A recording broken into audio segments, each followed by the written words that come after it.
So hi everyone. So today we are going to be talking about groups. Let me quickly zoom into this to object or element. So to add a group to an element, you can either use the keyboard shortcut Ctrl G, or let's go back, or you can just right click on this and group and select group selection. And now you've added group to this particular element, or you can also toggle between a frame and a group. So you see this has turned to a frame, and we can also change it back to a group. So let's quickly talk about the difference between a group and a frame. So a group is basically great for when you want to maintain the size of a larger group.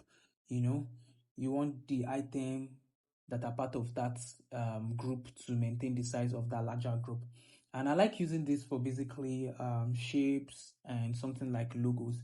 You understand. So, and another thing, let's try out, let's change this to frame, and let me show you something also.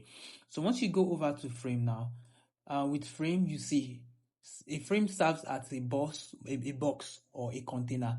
You see, it doesn't actually, those shapes don't respond to the particular frame.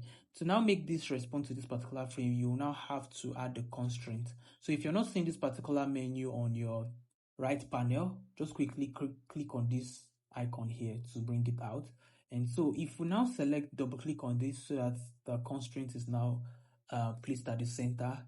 Let's check this in respect to this other frame here. So you see, one frame is moving and the other one is just static. So that's just it. You will need to use constraints to make a frame act similarly like a group. So that's one of like the major differences of like a frame and a group. A frame is basically serving as a container and a box.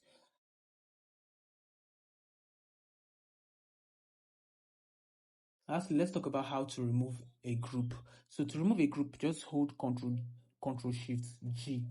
So you see, Control G to add. I've added a group.